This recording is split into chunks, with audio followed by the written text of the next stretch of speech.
Hello and welcome to a live NBA outlet. I'm your host, Nick Fay. With me, as always, Corey Waldron, regular guest on the show, Jack Manuel. How we doing, fellas? It is 90 degrees. I did the conversion, and I'm wearing a tank top. Why not? I'm so pumped for this show that I'm like ripping out. I'm just ready for this podcast. Sun's out, guns out. Here we go, ready to dive into this. A little birthday edition. Was my birthday yesterday. Corey's going to take over host. Came up with a lot of topics for the show. Before I pass it over to him, quick reminder, check us out on iTunes, Blog Talk Radio, OTGBasketball.com, Google Play, Dash Radio, and YouTube. All you, Corey. First off, happy birthday, Nick. Thank you for all that you do for the site, all the countless hours you're putting in behind the scenes. We wouldn't be able to do what we do without you doing what you do. And then, of course, now, Jack, again, welcome, brother. First up, we got to talk about the Milwaukee Bucks because they made the two biggest moves today. Well, probably like the only moves that we really heard about today. First, they're expected to sign Pau Gasol, who was bought out. So we'll talk about that first. What do you guys think about the Milwaukee Bucks bringing in Pau Gasol?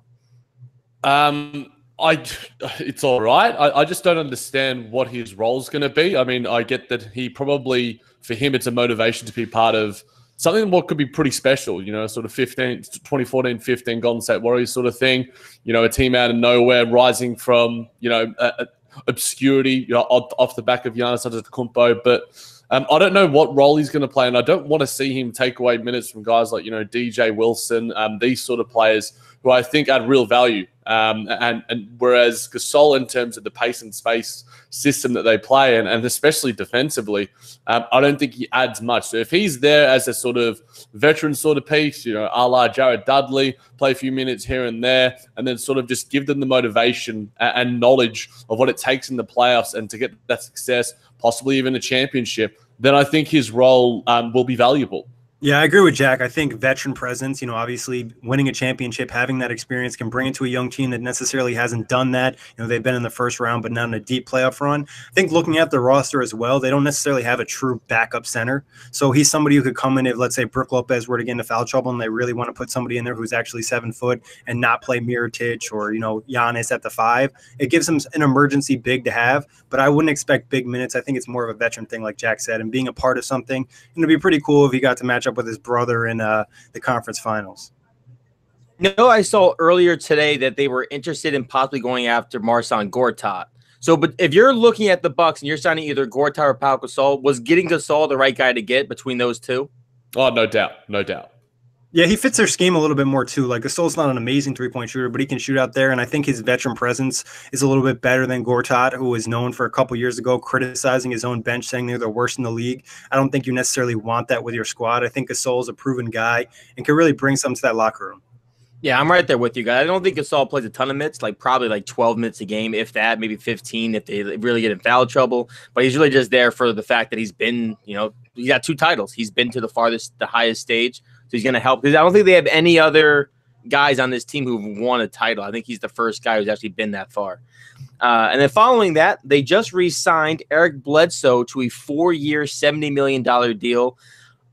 I, for one, am kind of shocked that it's $70 million. I feel like he was kind of playing his way into a bigger contract. Obviously, he wanted to stay with Milwaukee. Milwaukee wanted to keep him. What are some of your guys' takeaways from 29-year-old Eric Bledsoe now being a Milwaukee Buck for the next 4 years? I actually think that this is one of those deals that could be beneficial for both parties. I'm always going to compare it to the Nets, but it sort of reminds me of Spencer Dinwiddie in the fact that it's a deal that gives him some security, gets him that paper, but at the same time gives the Bucks some flexibility because this could be a tradable contract if they wanted to, somehow get rid of him. How it affects Malcolm Brogdon and Chris Middleton to me and their free agency in July is going to be very interesting. So, but I think that it's a win-win for both parties, and maybe Eric Bledsoe took some unders to sort of be part of something special, but he fits perfectly in Milwaukee, and he does want to be there. Yeah, I think it's a fair contract. I mean, it's 4 years. Bledsoe's 29 years old. He's an athletic guard who depends on his athleticism. So as he ages, it might not be the most amazing contract, but it makes it a lot easier for the Bucks and free agency. Now they know they have Bledsoe locked up. If they were to lose Brogdon, it would suck, but at least they know they have one of their guards. They can focus on Middleton or Brook Lopez. So it kind of just gives them some insurance, and it kind of has another guy that kind of buys into that Bucks team and makes Giannis probably feel a little bit more comfortable having a guard he likes to play with. Yeah, I mean, I love the position that Milwaukee's in. You make a great point, Jack, with how they're going to handle the Middleton and Brogdon free agency. I think Middleton, without a doubt, they want to bring him back and they're going to bring him back. And I think Brogdon's a restricted free agent, right? So they can match any deal and go over the cap if they really wanted to. Something noted, I do know that Eric Bledsoe was making, I think, more or less money than Miles Turner, which is interesting. But that's just a little fun tidbit. He's older, you know what I mean? And he's had an injury history. You know what I mean? He's missed plenty of time. Do you guys think that John Horst should be in the running for Executive of the Year?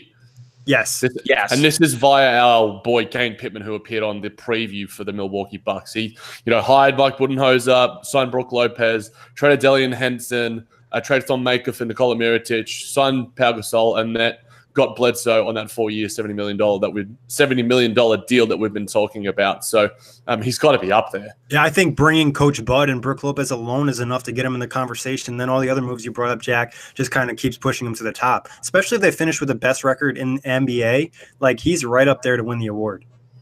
All of these win now moves. I mean, it's a fun time in the East. All these teams are just like it's an arms race in the East in those top 4 teams. So now we're going to. Well, before we go on, I was just going to say we sort of touched on the Brogdon and Middleton free agency. Does this signing for you guys make it more likely or less likely that Chris Middleton will be in a Milwaukee Bucks uniform next season? More, because I think Middleton's the better player.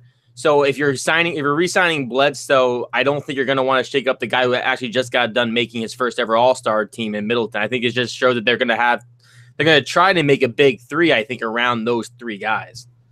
Yeah, I think it's probably more likely. It just gives them insurance where if someone were to do something where maybe they get a crazy offer they don't want to match, they could be like, all right, we have at least one of our guys and we have the option to bring back a couple guys. We didn't even bring up Mirotic, who's a guy who we don't know if they're going to bring him back. I believe they have his bird rights in that trade as well. So they have different options. Like I said, it kind of just allows them to focus on the other guys. We have Bledsoe wrapped up. Now we can just focus on what else is out there. What do we have to do? I think his cap hold as well was something like $21 or $22 million. So he signed for under that in terms of the long-term money. So that's big. It is. It certainly is. And I think that, I don't know, I think that Middleton might be more likely to leave based on this. Maybe I'm reading too much into some of the stuff that's happened during the season. There's been some frosty moments with Mike Budenholzer. That might be just me reading too much into it. But maybe just playing devil's advocate there. I think that, maybe a team like the Lakers, a team like the Nets, there's plenty of teams that are going to have, a bit of cap space, and they could do worse than sign a guy like Chris Middleton. Yeah, you mentioned the relationship with Bud. I believe he was benched against the Knicks in a game that they lost in the fourth quarter or something along those lines. And also Middleton's the most likely out of all those guys to get a crazy offer. You mentioned those teams, a team like the Knicks, if they strike out, they might want to bring in a guy like Middleton. Just a lot of different options, and there's going to be a lot of teams with cap space, and there's only so many true, superstars, and, Middleton's a first-year All-Star, so a team could really go after him and throw a ton of money. I think Middleton becomes really interesting this free agency. If we're on like day 4 or day 5 and a lot of these stars are already signed and he's still just hanging around out there. And like you said, the Lakers, maybe they strike out or the Knicks strike out. That's where a guy like Middleton definitely could get some money thrown out. But I actually really like Middleton's game. His length and versatility. He can guard numerous positions, can shoot the 3. He's an interesting guy on the market. And he might want a bigger role. Like even the relationship with Coach Bud, he hasn't been featured as much as he has in previous years. So maybe he's looking to expand his game and get in a bigger spotlight. For sure. So next up, time to have some fun. First up game is hot take or shot fake. Now, some of these are a little dicey. Some of these may not even be that hot takey. First, Karl-Anthony Towns will. This is my own take, by the way. Karl-Anthony Towns will demand a trade, but in the next 2 years, hot take or shot fake. This is why I prefer the Busick Manuel scale, because it has some, you can go along the sort of parabola and go, you don't have to go one way or the other, because I think that it's actually legitimate, Corey, because I've spoken about this on JBT with Nick, and I brought it up when there was sort of the Jimmy Butler was still there, the whole Thibodeau saga of him playing ridiculous amounts of minutes, him not being able to get the best out of Karl-Anthony Towns. I think that Ryan Saunders has unlocked a new level to him, especially following that crazy car accident. And, the fact that he has come back and has been so insane in his productivity has been amazing. So I will go shot fake because I think that there is some legitimacy to it. And, I wouldn't mind him in Brooklyn. Yeah, no, definitely. Obviously, him and D'Angelo are very good friends. That trio of him, Devin Booker, and D'Lo, three of the best friends in the NBA, I guess. I think it's a hot take. I agree with Corey that within 2 years, the fact that you said 2 years, I think makes it more likely. If you said 1 year, I think I might be on the on the fence. But the fact is, like, they're going to have to move that Andrew Wiggins contract or keep him, and that just makes the cap situation in Minnesota so bad. Before we move on, we are obviously very similar. We've got a trio right here, right now. A trio of those best friends right there. Who's Towns? Who's D'Lo? Who's Devin Booker? Shotgun, not Booker. I don't want to be Booker. I guess I'm Booker then. I guess I'll allow it to be Booker. I guess I can score with the best of them, but I don't really like my own attitude, I guess. I'll take D'Lo. I'll be happy with that. I'll take the cat. I'm a big dude. All right, it works. That's the big three officially. Next up. And obviously these are some takes I have from the same game last night. Miles Turner is Defensive Player of the Year. Hot take or shot fake? He had 6 blocks again last night. Yes, Towns scored 42 points on him. I get it. He's really good, but there you go. Yeah, I think hot take because I think that there's just a couple of players who are probably above him. I still think Rudy Gobert is that minor notch above him. I think Paul George is. You can make an argument for Giannis as well.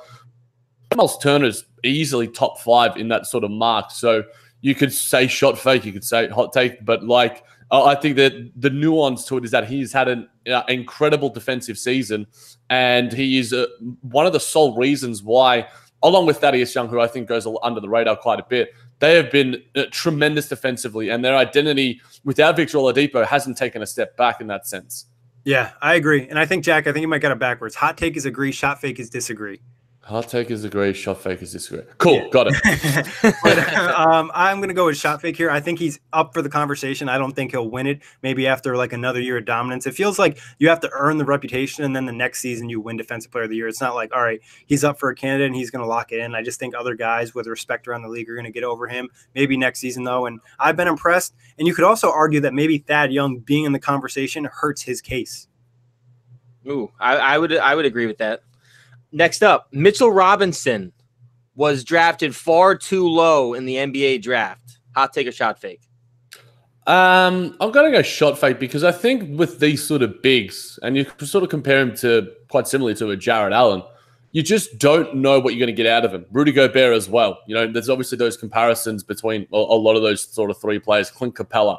Those bigs generally go around that range because you'd rather take a flyer on a big, late in the first round, early second round, than, waste a top 5, top 10 pick on him with Alex Len, Dragon Bender, what's happened with those guys. And I think the franchises that have done that have seen success. We've just talked about all those players. Mitchell Robinson has potential to be, either JaVale McGee, just a really exciting shot blocker every now and then, or Rudy Gobert. So how he's developed by David Fizdale is going to be a key. I think it's a shot fake. I don't think that he's not a top 10. If you redraft, and we might do that with Dylan back and Dalton doing some things. Maybe obviously would go up a lot higher, but I think it's too hard to forecast when you're sort of drafting and these prospects and such. Yeah, I'm going to go shot fake too. I think if it was a redraft, he would definitely go in the first round. But based off of what we knew at the time when he was drafted, I believe he took time off from basketball as well. There's a lot of questions about him. I think he was drafted fairly. A team took a risk on him and it worked out. And I like his game. I think he's going to be a really good player. But I think at the time it was the proper spot. But moving forward, if we did a redraft, he'd definitely be a first-round pick. I'm actually really excited about the fact, just before we go on, Corey, the fact that him and Jared Allen could be like dueling for the next 10, 15 years. Jared Allen's younger, just throw that out there. Well, there we go. They're both 20-ish, but they're both incredibly talented. I think Jared Allen's obviously got a bit more on the offensive end, but Mitchell Robinson has been absolutely insane. He's featured a few times in Rookie Watch and JBT, and he's been one of the real standouts for the Knicks in their poor season. And when they've been winning in this recent streak, Mitchell Robinson has been a key feature, if not one of the best players on that sort of roster. For sure. 2 more left. Trae Young will win Rookie of the Year. Hot take or shot fake? Come on, bro. Really? I'm seeing these are not all of these are mine. Not all of these takes are mine. You sure? You sure you just didn't want to This one's not mine. I saw this on Twitter. This one's not mine. Yeah, well, I'm sure it's not yours because you said he would be out of the league in 7 years. So it's clearly Jack. Let me live. No, it's clearly shot fake. It's got to be the Don, but He has been on a tear. Not Luka Doncic, Trae Young. Luka Doncic has been as well, but I think that I was one that wasn't as big as like Bill Simmons and this being like the worst trade. It'll be like the Celtics trade with the Sixers for Jason Tatum and Markelle Fultz. I was actually like, you know what? I think this could actually work out well for the Atlanta Hawks in terms of them, trading down to get Trae Young and get that extra first rounder. I think that it's going to work out well for both parties. And I think that Trae Young will probably finish second. Jaren Jackson obviously being out for the rest of the season with that quad injury. He's obviously lost his chance. I'm not sure who's really third in that race. I think it's almost those two. And then, a few other guys, you can argue Colin Sexton and a heap of other dudes that probably aren't in the same sort of rookie echelon, but they've still had plenty of impact on their respective teams. And I've liked, Marvin Bagley as well. But his injury, like you guys talked about on the outlet, is a little bit disappointing too. Yeah, I agree. I think shot fake, I think he made up some major ground, though. Like, in the beginning of the year or the first half of the season, we're like, his passing is great, his shooting is off. Now his shooting is catching up. Now he's opening up his game even more. If he were to have an extremely crazy month of March and then finish off, early April, he could possibly get in the conversation to really take some votes and make it a close race. But I think Luka just had so much hype in the beginning of the year, and he continues to have it. And obviously he's done a lot, and Dallas is a better team than Atlanta. I think Luka's a lock to win it, but it's a lot closer than I think we would have said 2 months ago. For sure. Yeah, Corey, are we addressing questions from the chat here? Yeah, of course. All right. Well, it looks like we've got a Brooklyn Buzz listener because he says, Crazy Dean, if available, should the Nets sign Kyrie or Jimmy Butler, or do you think they will mess with the team's chemistry? You guys want to answer this first? It's your team. You go first, and then me and Jack will go Okay. after. Personally, I wouldn't go after Kyrie Irving only because I have D'Lo, who's very young, Karis LeVert at the guard position as well, and Spencer Dinwiddie. I mean, obviously Spencer Dinwiddie, I think you would move on from getting Kyrie Irving, but I think D'Lo has shown enough this year in particular. Like, why would you want to move on? Kyrie Irving's kind of been a head case in the media. I mean, the circus that he's caused for Boston has not helped any of their struggles. Jimmy Butler would be interesting. I mean, for me, just like where his age is compared to where the rest of the Nets are, does he kind of fit in with the timeline? His injury history is a little concerning depending on the minutes. I think he's probably more of a fit. I think I would like him a little bit better than I would like Irving. But that's all based on how D'Lo and these guys finish out the year too. Yeah, I think, even Bill Simmons brought this up that he might prefer D'Angelo Russell over Kyrie. Like, it's a conversation right now, especially considering D'Angelo just turned 23. He's not at the peak of his career. His contract's going to be nicer. It's going to be lower. It might be a max, but it's not going to be the same max as Kyrie due to the years of experience in the NBA. Then you mentioned Kyrie's kind of been a head case in, the Celtics locker room, putting the blame on some of the young guys and also the knee injury. I think I would stick with D'Lo. Jimmy Butler, Jack and I kind of slightly talked about this in the DMs. Butler, I would take on a short-term deal. If they were able to get him for like a 2-year deal at a high amount, I'd be okay with that. But long-term, I'm not investing money in Jimmy Butler, especially with all those minutes. And then the attitude, like, I want to be able to get rid of him if I have to. And if you were to sign him to like a 4 or 5 year deal, I think that's scary. Mm-hmm. Yeah, just to add on top of what Nick said, just to change it up a little bit, I think I would go 3 years with Jimmy Butler. I think that he is still a top 15, top 20 player. And on his day, he can push for that sort of top 10 range. Corey and I are going to be debating about that plenty when we are putting out the top 50 very, very soon. But I would go that extra year for Jimmy Butler. I think that he fits better, like Corey said as well. We need a wing like no other. We need a really good wing like no other. And in terms of Kyrie Irving, the thing that sticks out to me, and I think a lot of people have sort of touched on this, he doesn't seem coachable. In terms of the history of coaches he's had under him at this stage of his career, he's meshed with one sort of in David Blatt. And D'Angelo Russell has proven to be a coachable player, and it is a key reason for his success. Whereas Kyrie Irving under Coach Kenny, I mean, Brad Stevens is, he has this reputation as being a great coach.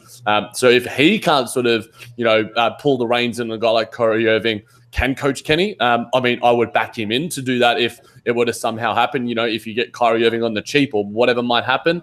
But I just don't see, I think D'Angelo Russell, being a few years younger, his injury history isn't amazing, but it's probably better than Kyrie at this stage of his career.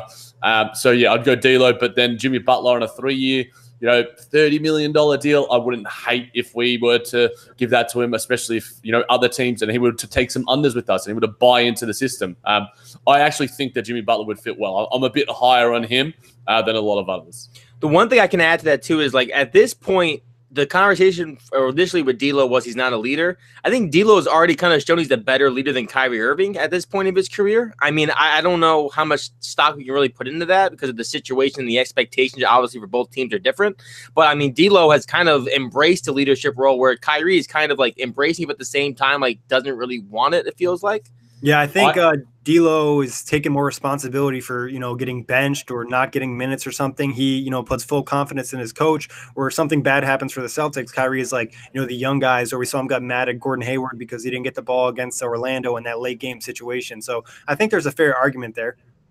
I certainly agree with that, Corey. I think that D'Lo takes criticism and uses it to improve upon himself, whereas Kyrie deflects criticism and puts it on other people. It never seems to be Kyrie's fault, and I'm a big Kyrie Irving fan, and that's not to say that he's not an amazing player and one of the most clutch players we've seen in the past sort of decade. But D'Angelo Russell is brought in his other players, and he's been able to take on a guy like DeMario Carroll has gone to him, we need you right now, and in that Cleveland Cavaliers game we need you to step up, and he goes bang and just goes off.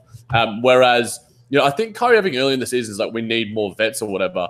Maybe if they had that one DeMario Carroll sort of type who was in sort of Kyrie Irving's ear, it's just like, dude, we need you to step up now. You need to communicate with these guys better. Maybe we'd see a different version of Kyrie Irving. I'm not 100% sure. Maybe Danny Ainge and the Boston Celtics need to look into that if they are going to keep him long-term in terms of their roster sort of fit. Because right now, I don't think we're seeing the best version of Kyrie Irving despite, his individual talents. Yeah, it sounds like Kyrie spent a little bit too much time with LeBron James, maybe. Okay, last hot take a shot fake. James Harden is the best player in the NBA. I saw it on Twitter. I have to let it out. The best player as in in the NBA currently. He's the best player in the NBA currently. Based off of this season. I think it's based off this season, but people are asking, is he the best player in the NBA as of right now? It's a shot fake because I'd probably have Giannis over him this season. I would have Kevin Durant, Stephen Curry, LeBron James, maybe not at this stage in terms of this season especially. And you could make an argument for Paul George. So I would have him top 3, top 4, but I don't think he's the best player in the NBA. No chance. I don't think it's a weird question because if we're talking about actual talent, like who's the best player, who's performing the best this season, I think you could definitely make an argument for James Harden. Like he's had more 50-point games. Corey, I think you tweeted this out than like anybody else in the NBA combined. Yeah, he's got 6 already. Like nobody has to carry their team more to wins. Like they just beat the Heat yesterday. He scored 58. They were down 21. So I think when he turns it on, he can be the best player in the NBA. Like when he's on and hitting that step back 3, you could argue there's maybe no one tougher to defend, especially the way he's able to draw fouls. But if we're talking like actual talent and like who's the best player, he's not the best player. But on certain nights, I think he can be the best player in the NBA.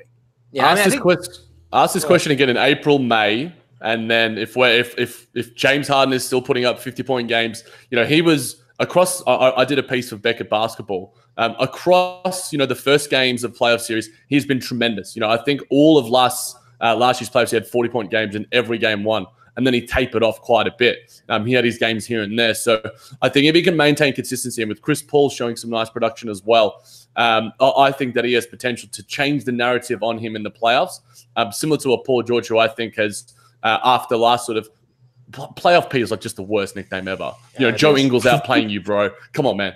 So I always value that. And Kevin Durant, Stephen Curry might have the Finals MVP, but I think Kevin Durant for me right now is probably the best player in the NBA. That might be a hot take in itself. Yeah. Go ahead, Corey. I'm just saying, I'm right there with you. I don't think he's the best player in the NBA. I do think he's the second best player in the NBA. I think I have him number 2. I think I still have Kevin Durant first, Antetokounmpo third. If we're talking about like the grand scheme of the league, not that I'm giving away hints for the top 50 list at all, but I think he's not the best player yet, and that's to me. I don't know. I guess I kind of do way too much into like the playoff picture as well because I really haven't seen Harden do it on the biggest stage. There's been moments where he's kind of dimmed down. But no, go ahead, Nick. Finish off. Well, just to get on some of Jack's point, I agree. I think like the fact that he tailors off in the end of series, it could be something on him, but I also think it could be something on like he's just getting fatigued, especially because he runs so much isolation. They have the ball in his hand so much. Like maybe they need to get him a break and be like, all right, maybe chill out for like game 1, 2, and 3, and then really turn on in game 7. I think obviously the playoffs are what really determine your legacy. For sure. All right, now last game. Now this one's a little bit. We had a good call on Nick to make this a multiple choice game. We're doing guess the line multiple choice. There's 5 of these. You guys are going head to head. You get one guess each. I guess we'll rotate questions or we could just yell them out. I guess. Yeah. So first up, 10 points per game, 6.9 rebounds per game, 2.1 assists per game on shooting splits of 56% and 25%. Is it A, Wendell Carter Jr.? Is it B, Willie Cauley-Stein? Is it C, Cody Zeller? Or is it D, Tristan Thompson? I had to throw Tristan in there. Jack said A. Yeah, Jack's wrong. Damn. Could you repeat the stat line one more time? Oh, come on. 10 points per Yo, game. there's nothing wrong with being patient, Jack. 10 points per game, 6.9 rebounds per game, 2.1 assists per game on shooting splits of 56 and 25. It is not Wendell Carter Jr. Is it B, Willie Cauley-Stein, C, Cody Zeller, or D, Tristan Thompson? And what were did you say the blocks or no? I did not say the blocks. Oh, okay. That would give it away. How much more information do you need, Nick? Jesus. Let's go with Cody Zeller. Yeah, You were right. It was Cody. Yeah. It was Cody Zeller. All right, so 1-0 Nick, the birthday guy. Next up, this one's a little bit harder. 19.5 points per game, 9.5 rebounds per game on shooting splits of 56 and 37. I'm not giving you guys a lot of stats because you're getting 4 choices. Yeah. A, Julius Randle. B, John Collins. C, Serge Ibaka. D, Al Horford. And the line again is 19.5 points per game, 9.5 rebounds per game on shooting splits of 56 and 37. And say the names one more time. Julius Randle. A, Julius Randle. B, John Collins. C, Serge Ibaka. D, Al Horford. A, Julius Randle. B. It's B. It's John Collins. But Julius Randle and John Collins, the only difference is Randle averages 20 points per game. John Collins is 19. So, it was really I had to, make these a little bit challenging. That was a good one. That's a really good stat. I mean, I knew it wasn't Serge or Al Horford because of the rebounding. Yeah. Next up, I want to say the guy's name. 8.3 points per game, 3.0 rebounds per game, 4.0 assists per game on shooting splits of 40 and 35. Is it A, Marcus Smart, B, Tyreek Evans, C, Gary Harris, or D, Derek White? B. A. It's Marcus Smart. Oh, I thought we should be better from 3 then. I'm not good at this game. Should I just go, guys? You guys can just do your own thing, or what's going on? I'll get ready for the next game. Well, Jack, if you get the next 2 right, I got to make the last one up. All right. Then it will just be tied. Yeah, well, that's well, what is this, the NFL? We end games in ties? It's the NBA. Yeah. All right, so next up, we have 14.1 points per game, 6.4 rebounds per game, 2.7 assists per game on shooting splits of 41.2 and 42.2. Is it A, Lou Williams, B, Buddy Hield, C, Jordan Clarkson, or D, Rudy Gay? B, Buddy Hield. Can you give me the choices one more time? Just Tell me A and C. A is Lou Williams, C is Jordan Clarkson, B is Buddy Hield, D is Rudy Gay. The stat line is 14.1 points per game, 6.4 rebounds per game, 2.7 assists per game. On shooting splits. Can I change my answer? Jordan Clarkson? Yes. It's not Jordan Clarkson. Yes, Jack. What is your final answer? Lock it in. What? Rudy Gay? Yes. Jack's on the board. Jack's on the board. 2-1. All right. Last one. This is kind of challenging. 7.2 points per game, 3.7 rebounds per game, 4.0 assists per game on shooting splits of 44 and 36. Is it A, Corey Joseph, B, Tony Parker, C, Shelvin Mack, or D, Jeremy Lin? Splits one more time? Sorry. I'm terrible. The shooting splits are 44 and 36. Oh, no, 44 and 33. Apologize. And he averages 7.2 points per game, 3.7 rebounds per game, and 4.0 assists. And what was A and B? A was Corey Joseph. B was Tony Parker. A. Tony P. It's A. It's Corey Joseph. It's Corey. You know it's got to be a Pacer guy, Jack. Yeah, that's true. I had to get one in there. He always does. All right, so Nick, he's demoralized. He's upset. A little bit. So Nick wins on the day after his birthday game, and that's it for the games. That's it. You know, those 2 birthdays bring wisdom. Birthdays bring wisdoms. Right. All right, then I'm pretty sure I'm still older than both of you. Well, you are. I'm a baby. I'm a guppy. I'm young out here. This is weird. This is going to sound really weird. I had a dream last night, Corey, that you were 37 years old for some reason. I don't know what the context was, but for some reason... You're not aging well, Corey. That's what he's trying to tell you. Shit. No, you was aging well because you looked exactly the same, but you were 37 years old. So I was now, next question. You're dreaming about me? Of course, man. Always. Nothing but dreams about OTG and the stuff. So, obviously, we still got some time before the game starts. So, question for you guys, because the Nets have a very important game tonight. Well, not very important, but a somewhat important playoff race implication game. They're playing the Charlotte Hornets. What are some of your guys' expectations? Spencer Dinwiddie will be making his return. I know this is not the Broken Buzz, but since I got the Broken Buzz here, I might as well ask some playoff battle scenarios. Jack, I put out some questions on Twitter, and for me, they're just things that I'm going to be watching for, and we'll probably revisit in the live post-gamer. How many minutes is Dinwiddie going to play? Caris LeVert with the bobblehead night. It was in my trending that it said NBA player gets 0 points in bobblehead Rondae night. didn't even play on his bobblehead night. I was just like, all right. Why did this call him? I was pissed. I was like, yo, do not throw shade at my boy after he's coming back from his freaking foot hanging off his leg, and you're trying to criticize him for having a bad game. The thing for me was that they called him generic NBA player. Like, I'm just like, call him, but just Caris LeVert gets 0 points in his NBA bobblehead night. Like, he's a good player. He's the most. It was just very annoying. And Jack, whatever his name is, the bloke who's married to Serena Williams, you're going to be hearing from me very soon, as will Nick. And then also Spencer, who does he usurp in the rotation? You know, does that mean Shabazz Napier gets no minutes? Are they going to try 3 ball handlers? What's going to be going on there? And the closing lineup, because there's been some pretty tough games between these two teams, and I think it's going to be pretty heated again tonight, obviously at home. So there's going to be plenty to watch for, and I think it's going to be one of the games, like we talked about it in the last one's game. It was one of the games of the season for the Nets. So it's going to be certainly very, very hard fought. Yeah, it's a good test for them. It's a game that actually has some pressure to it. I think they've recently just had one. I forget who they were just playing where it actually mattered. And this is a tiebreaker right here. If the Nets win this game, they'll have the tiebreaker against the Hornets, which pretty much means they'll be 4 games up on them. They'll actually be 4 games up if they win. They'll be pretty much, a half a game up on them because they'll have the tiebreaker.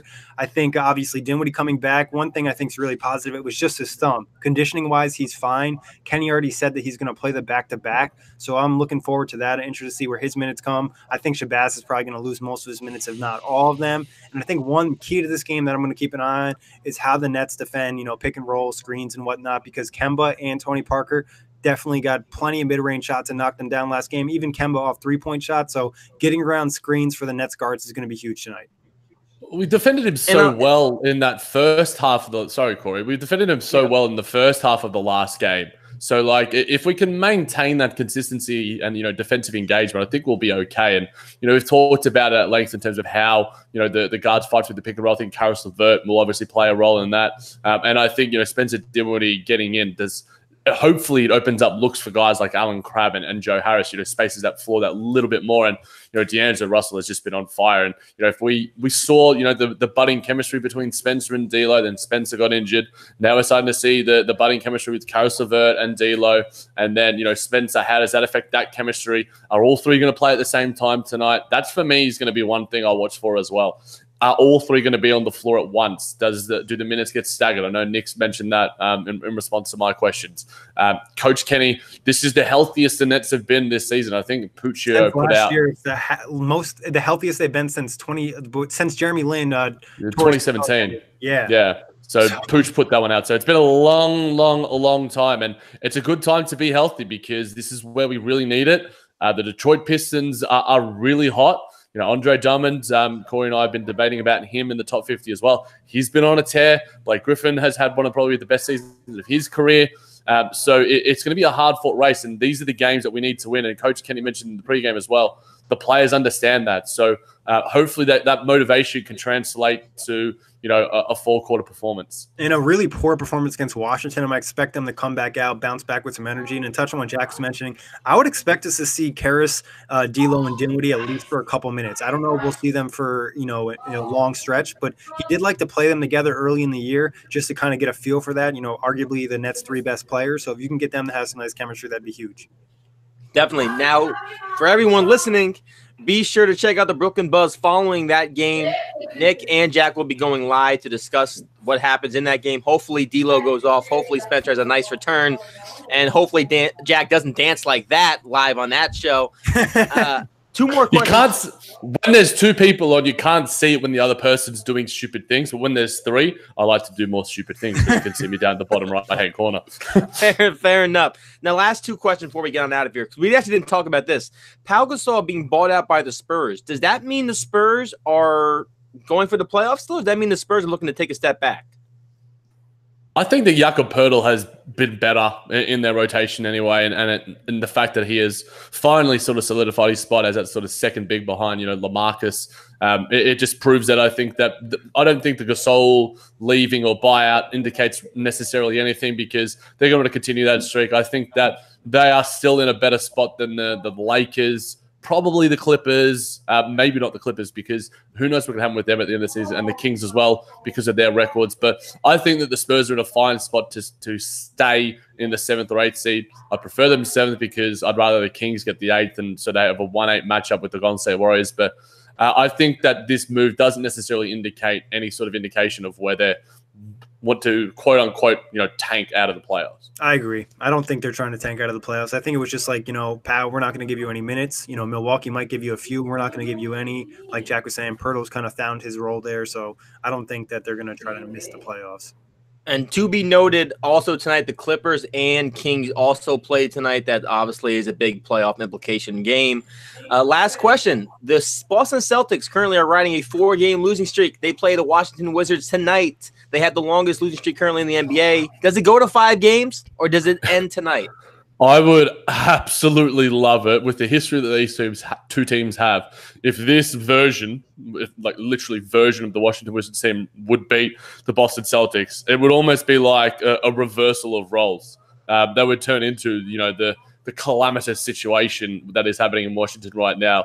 I mean, it's already pretty bad there in Boston. If we've ever heard of must-win scenarios, if Brad Stevens could be under the hot seat if they somehow lose this game. I don't know. It could be funny, but I expect the Boston Celtics to have a pretty comfortable win. Yeah, I think the Celtics will win. I think they're too good of a team to lose 5 straight. Obviously, chemistry is a huge issue. Washington played really well last game. I don't think they're a consistent team, so I don't expect them to play well. But quick question for you guys.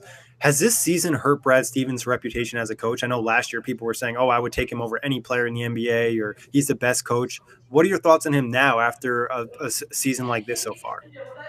Not in relation to the X's and O's, but yes, in relation to man management. Because last season, he didn't have to manage a star. He had to manage, Terry Rozier. He had to manage Jaylen Brown, these guys who are hungry and motivated and, developing them. Now he has to manage a Kyrie Irving. And I don't know how many coaches, we sort of touched on it earlier, are equipped to sort of deal with that sort of man management when it comes to coaching. I think that is, a key thing. And, Steve Kerr, and in terms of what he's been able to do and managing the sort of big 3, big 4 over there is something that you have to marvel at. And so I think in relation to that, yes, he's not the famed Brad Stevens who you would take over any player in the Eastern Conference. Shout out to Chris Mannix for that stupid piece of shit. But yeah, I almost got fired before. I'm allowed to do it. The S word isn't as bad as other things. You've said it a million times, Corey. I know. I had to make a joke.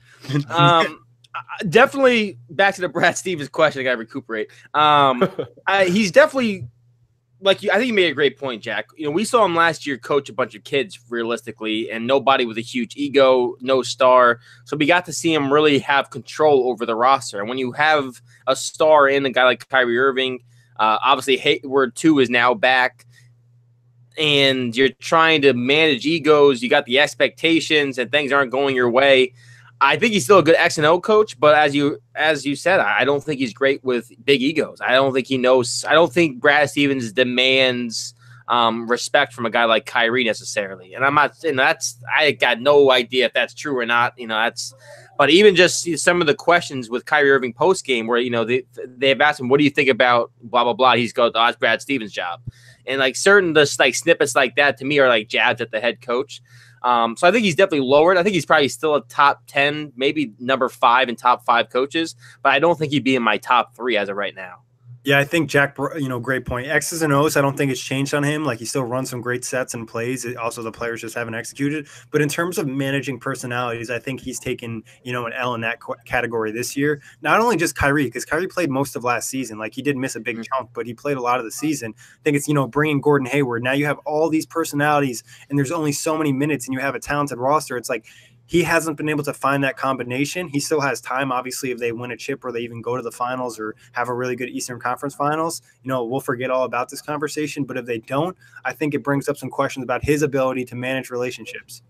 Do you guys think Gordon Hayward's a Trump supporter? Yes. Yeah. So I think that low key, I think that plays into locker room dynamics. And I think with a guy like Jaylen Brown, who's a bit of a forward thinker. Kyrie Irving is a forward thinker, if we can put him that way. I think that messes with things. And, Gordon Hayward just wants to go home to his kids and play some video games, whereas I think locker room dynamics speak volumes to success. They've still, I think they're still top 4 in net rating, top 5 in net rating, which is insane because of all the L's that they've taken in terms of the win-loss scenario. But yeah, the locker room dynamic situation right there, a lot of it has to be sort of placed on, not just Kyrie Irving, but Brad Stevens. Yeah, and I think you look at it this way is, let's be honest, Hayward has not been good this year.